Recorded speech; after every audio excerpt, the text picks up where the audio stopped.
Bom dia a todos. Sejam bem-vindos à teleconferência de resultados do primeiro trimestre de 2026 da Gafisa. Esta apresentação contém projeções esperadas que estão sujeitas a riscos e incertezas. Estas projeções são baseadas em expectativas e suposições da nossa administração, levando em consideração as informações que a companhia tem acesso atualmente. As exceções relacionadas às declarações prospectivas também incluem informações sobre resultados operacionais potenciais ou supostos. As declarações e informações sobre o futuro não são garantias de desempenho. Elas envolvem riscos, incertezas e suposições, pois referem-se a eventos futuros, portanto, sujeito a circunstâncias que podem ocorrer ou não. Os resultados futuros e a criação do valor para os acionistas podem diferir significativamente daqueles expressos ou sugeridos pelas declarações da previsão. A maioria dos fatores que determinarão esses resultados e valores vão além da nossa capacidade de controle ou previsão. Passo a palavra para o CEO Luiz Fernando Ortiz. Bom dia a todos. A Gafisa inicia 2026 mantendo foco na execução do plano estratégico, com ênfase na disciplina financeira, na melhoria da estrutura de capital, na entrega dos empreendimentos em fase final de obras e na consistência dos resultados a apropriar. No período, o Conselho de Administração aprovou um aumento de capital com volume mínimo de R$ 100 milhões e máximo de R$ 250 milhões. A operação reforça a estratégia de fortalecimento da estrutura de capital, em linha com as prioridades operacionais e financeiras. Em abril, a Gafisa obteve o habite do empreendimento Cidade Jockey, localizado em São Paulo, com VGV total de 358 milhões, marco relevante no cronograma de execução dos nossos projetos. A companhia também registrou uma redução de 81% no volume de distratos, evidenciando uma melhor gestão da carteira no período. No primeiro trimestre de 2026, a companhia registrou margem bruta ajustada de 42%, revertendo o prejuízo bruto observado no trimestre anterior, totalizando R$ 42 milhões em lucro bruto ajustado, com receita operacional líquida de R$ 100 milhões.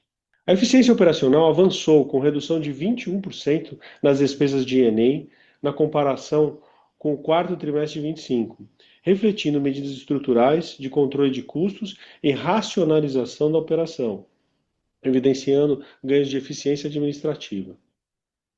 Adicionalmente, foi concluída a venda do empreendimento Sense Caraí, em Niterói, no Rio de Janeiro, diminuindo a exposição de caixa no curto prazo, reduzindo passivos e seguindo a premissa da companhia em manter o portfólio de produtos exclusivamente no alto padrão.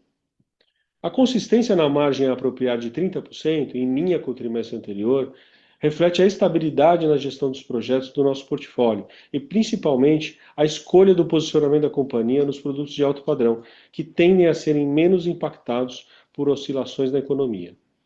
Na agenda ESG, obtivemos avanços voltados ao aprimoramento da qualidade, consistência e governança.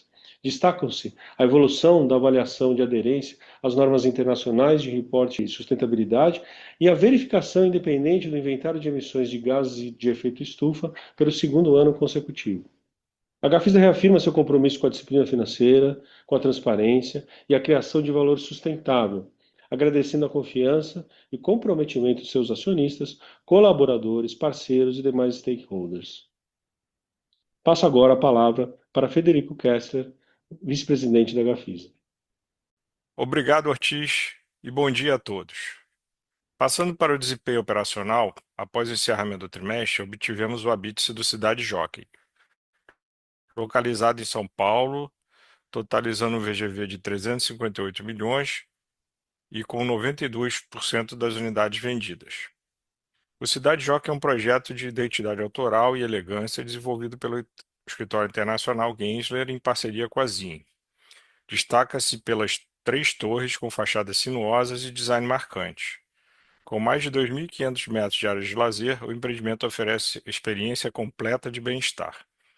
Em 2026, seguimos avançando na conclusão dos empreendimentos em fase final de obras, mantendo a previsibilidade de entregas e disciplina de custos. No slide 7, apresentamos a evolução das vendas no período. Podemos observar nos números que registramos um VSO nos últimos 12 meses de 21%, refletindo nossa estratégia de preservar um ritmo de vendas equilibrado, com foco na sustentação de margens e na precificação adequada dos ativos. Totalizamos vendas brutas de 24 milhões, resultante da disciplina na gestão do portfólio e do capital. Hoje operamos com uma base de ativos mais enxuta e com maior valor agregado. O foco segue sendo qualidade e racionalidade econômica na execução comercial, com sustentação de margens e na adequada precificação dos ativos. Para entender como essas vendas se compõem, vale olhar o perfil das vendas do trimestre, no gráfico à direita. No acumulado do ano, 60% das vendas brutas são de alto padrão e 57% são de empreendimentos concluídos. Ao mesmo tempo que a venda de unidades prontas contribui para a liquidez no período, o mix reforça o foco da companhia em ativos de maior valor agregado, alinhado à estratégia de qualificação do portfólio. Quando visualizamos este mix e essa disciplina comercial, o reflexo aparece também na qualidade de vendas, especialmente nos distratos, como vamos ver no slide 8. Tivemos uma redução relevante. No primeiro trimestre de 26, os distratos somaram 7 milhões, versus 34 milhões do primeiro trimestre de 25, o que representa 81% de redução. Esse movimento reflete a melhora na qualidade das vendas realizadas, bem como a atuação ativa da companhia na reversão das intenções de distrato com maior aderência entre o produto e o perfil dos clientes. Isso é um ponto importante para a estabilidade operacional a longo prazo. Passando para o slide 9. O terceiro pilar dessa leitura, junto com vendas e distratos, é o estoque, que mostra a execução dessa estratégia. No gráfico à esquerda, podemos observar que o estoque totalizou 1,1 bilhão, sendo que 77% dos empreendimentos em andamento e 23% concluídos. A redução percentual do estoque das unidades concluídas na companhia ao longo do trimestre beneficia a liquidez e a absorção de estoque. O estoque segue majoritariamente concentrado em produtos de alto padrão, em linha com a estratégia atual da companhia. No gráfico à direita, podemos observar que 72% do perfil de estoque é referente ao alto padrão. Então, a mensagem integrada desses três blocos é: venda com disciplina, mix que sustenta a liquidez sem perder valor agregado e distratos em patamar significativamente menor. Esse conjunto reforça a consistência da estratégia de portfólio e a conversão de vendas em resultado. Indo para o slide 10, hoje temos aproximadamente 2,1 bilhões em VGV em obras em andamento, com projetos localizados em regiões estratégicas de São Paulo e Rio de Janeiro. Esses empreendimentos refletem nosso foco em qualidade, arquitetura e aderência ao público-alvo. Passando agora para o desempenho financeiro, no slide 12, apresentamos os números do período. No gráfico à esquerda, a companhia representa receita operacional líquida de 100 milhões. O lucro bruto ajustado totalizou 42 milhões no trimestre, com margem bruta ajustada de 42%, revertendo o prejuízo bruto observado no trimestre anterior. O custo financeiro apresentou redução de 47% em relação ao 4TRI de 2025, contribuindo positivamente para a evolução do resultado e reforçando a disciplina financeira adotada. Encerramos o trimestre com resultado apropriar de 93 milhões e margem apropriar de 30%, mantendo-se em patamar consistente e alinhado ao histórico recente. O volume de receitas e resultados apropriar reforça a qualidade do resultado futuro a ser reconhecido. No slide seguinte, as despesas gerais e administrativas totalizaram 17 milhões, representando uma redução de 21% frente ao quarto trimestre de 25. Esse resultado reflete a continuidade das iniciativas de controle e racionalização de gastos com maior eficiência administrativa.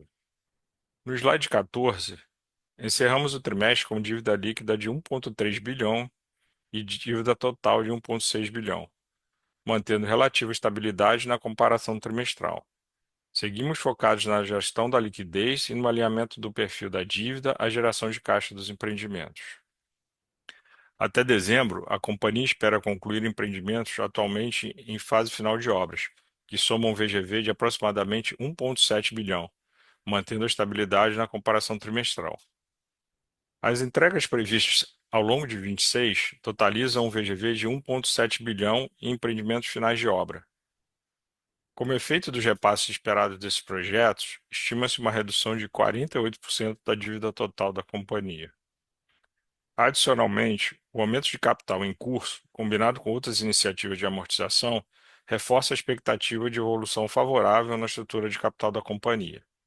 Por fim, passando para o capítulo ESG, seguimos avançando na qualidade e consistência das informações ESG reportadas ao mercado.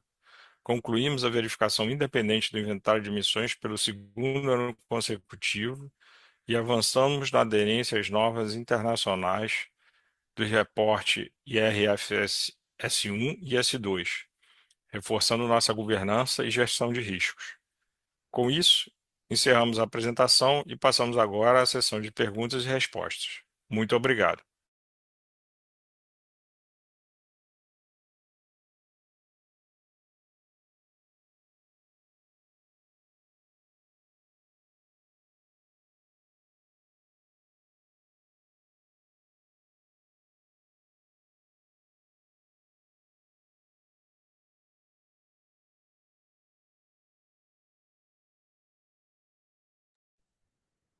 Obrigada, Frederico Kessler. Iniciaremos agora a sessão de perguntas e respostas. Você pode enviar a sua pergunta por escrito, clicando no ícone do Q&A, localizado na parte inferior da tela. Solicitamos que aguardem enquanto coletamos as perguntas. Obrigada.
A primeira pergunta é do Guilherme. Pós aumento de capital, qual deve ser o perfil de endividamento da companhia? Guilherme, aqui é Luiz Ortiz falando, obrigado pela pergunta. Bom, a gente de fato tem uma perspectiva de redução da nossa alavancagem, né? O aumento de capital está em curso, então a gente tem uma boa perspectiva aqui de redução da alavancagem. Lembrando que a nossa alavancagem está muito ligada aos projetos, então, na medida em que a gente vai fazendo as entregas dos empreendimentos, os repasses estão acontecendo, então a gente deve ter uma redução muito boa esse ano em função desses repasses que estão em andamento, né? No segundo trimestre aqui a gente já tem um volume de repasses bastante efetivo, bastante grande.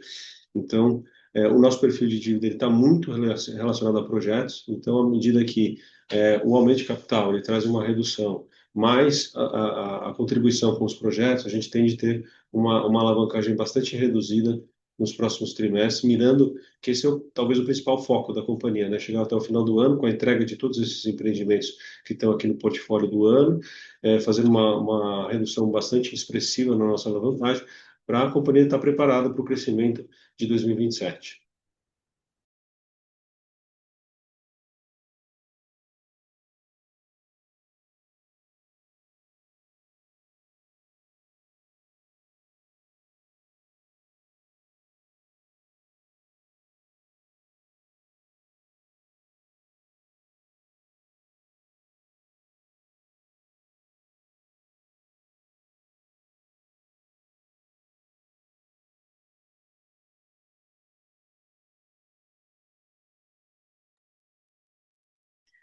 A próxima pergunta é de Felipe Martins. O patamar de margens aumentou em relação aos trimestres anteriores? Qual a expectativa para os próximos trimestres? Felipe, obrigado pela pergunta. Bom, a nossa visão de futuro ela é bastante retratada, né, na margem apropriada, que como a gente comentou um pouco aqui no call, a margem apropriada se manteve consistente nos últimos trimestres, no patamar de 30%. Então, a gente mira muito esse patamar de 30% mais, e a gente vem conseguindo isso fruto de uma estratégia que já é antiga, né, da Gafisa ter esse mix de produtos no alto padrão. De fato, esse mix ele traz muito essa possibilidade. A gente tem um empreendimento de referência que é o Alar Oscar Freire, que está em fase de construção, que tem uma boa velocidade de vendas. Então, todo trimestre tem um POC bom, trazendo aqui contribuições para a nossa margem apropriada, e dessa forma a gente acredita que sim, a companhia, esse é o rumo da companhia, né? Conseguir com esse patamar de margem, né, no melhor desenho possível que a gente imagina para a companhia.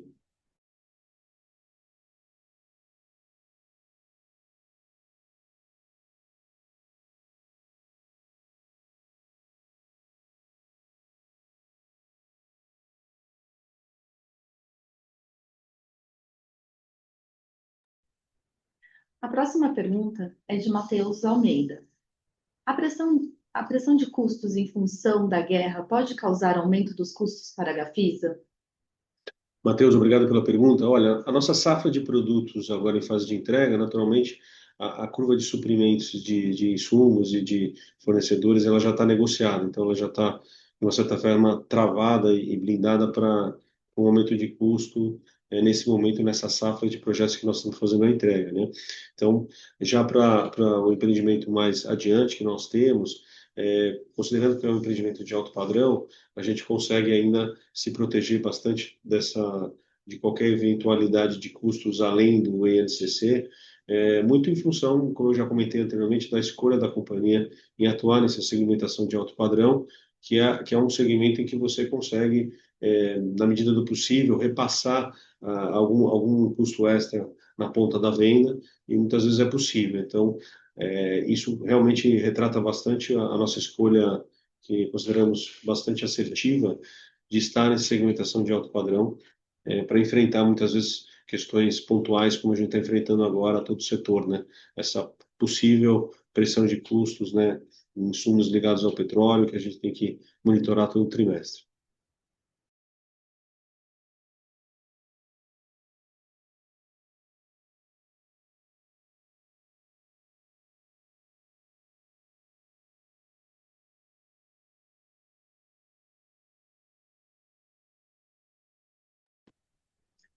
A próxima pergunta é de Pedro Almeida. A redução de D&A apresentada no trimestre é consistente? A companhia espera maiores reduções ainda no ano?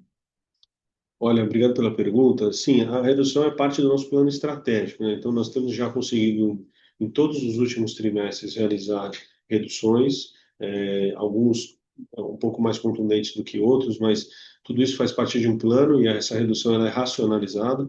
E o que a gente tem feito aqui não é apenas uma redução, que é importante no custo, mas a reorganização da companhia a cada redução. Então, a gente tem feito um trabalho bastante grande de reorganização de departamentos, buscando, sobretudo, uma eficiência operacional, porque, de fato, esse equilíbrio entre redução e reorganização é fundamental para a empresa ficar mais equilibrada, vis-à-vis ao que a gente tem de desafios que a gente tem nas entregas desse ano, na preparação da companhia para os próximos lançamentos, e focada nesse projeto de alto padrão para toda a companhia que a gente tem, requalificação do time, que a gente tem sem uma preocupação muito grande nesse segmento de alto padrão, mas sim a racionalização de custos, ela é decisiva e importante, e pode esperar que nos próximos trimestres a gente vai continuar da mesma forma, buscando essas reduções.